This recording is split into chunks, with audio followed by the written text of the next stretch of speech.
Hi there, I'm Rachel, and in this tutorial, I'll show you how to paint realistic food using the Color Therapy app. By adding basic highlights and shadows to flat color planes, you can easily make food or dessert look more realistic.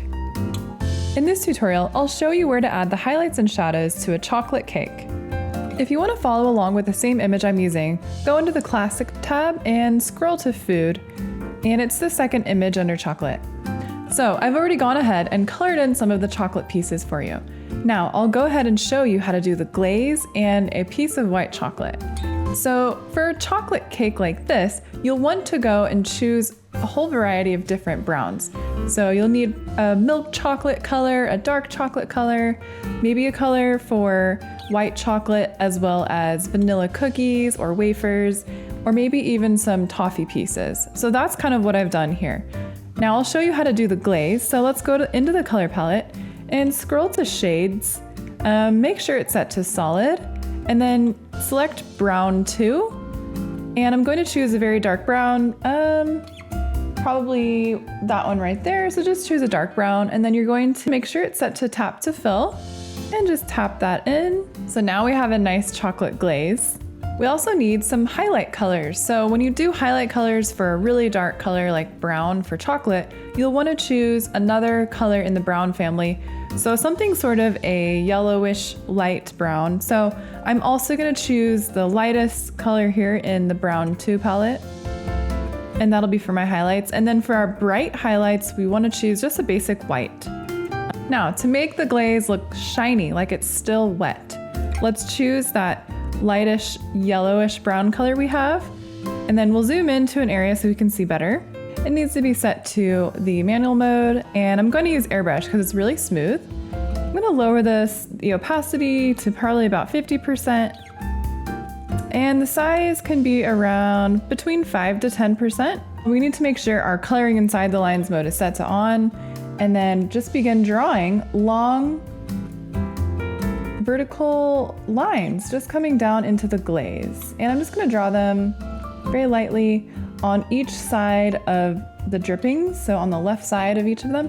And they're kind of abstract lines because there's going to be light just shining on it here and there around the drippings. And then move around so you can add it on all the areas of the drippings. And just bring it down all the way into the drip. And now we'll also want to add in some highlights at the top. So we want to kind of imagine that the shape of the cake is going to be rounded right here. So just draw that in. Now select white and we'll add in our really harsh highlights. So let's up the opacity to about 100% and the size can be about 4%. Now just in a few areas, you'll add a little bit of the white, and that will really up that shiny factor for the cake. If you notice, I'm just adding the highlights just in a few little areas, just a small little glimmer here and there. It's not the whole length. Now let's just add in a slight shadow. So in the color palette, just select black under the basic palette. And then under the manual mode, we want to set it to probably about 80% for opacity. And we can leave the size at around 8%. And I'm just going to add a slight shadow. So it's just going to be on the opposite side of where we had our highlights. And all I'm doing is just sort of outlining that drip along that line. And then we do want to add a little slight shadow just under where we had those highlights at the top of the cake. And that's really just going to give it dimension. So now what I've just done here is essentially the same steps I took to create the rest of all the chocolate. So you just want to apply those highlights to the rest of everything else. Okay, so let's go ahead and do the white chocolate piece. So let's zoom in there. And I think I want these stripes here to be a chocolate color. So I'm just gonna grab the dark chocolate, make sure it's set to tap to fill mode and just tap it in.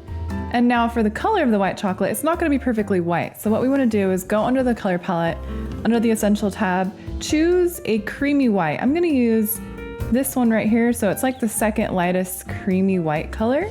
And we're just gonna tap to fill in that white chocolate. And now let's add in the shadows and highlights. So I'm gonna use that brown chocolate color I had before. And this time we're going to lower the opacity all the way down to probably about 20%. The size can stay the same at about 8%. And we're just going to outline the shape there. So just along the edges, just outline it. This is kind of creating like a nice shadow, giving it a three-dimensional look. And then you can add another layer of shadow at the bottom. So it's looking more realistic that way. And then finally, add that white bright highlight in. So in the manual mode, let's lower the size down to about 4% and up the opacity to 100. And then what you want to do is add in some bright little highlights just along a few of the lines here and there. And now it looks like a shiny piece of white chocolate. And then for the rest of the cake and all the other chocolate pieces, it's just the same steps, but with different colors. Enjoy! If you want to see if your progress is going well, you can also go under the Effects tab. Under Lines, if you select No Lines, then you can see if it's looking good on its own or if you need to add in more shadows or highlights. If you'd like to see more tutorials like this, don't forget to subscribe to the Color Therapy YouTube channel so you don't miss any new tutorial videos. Thanks for watching our tutorial. You can get the Color Therapy app for free on the App Store.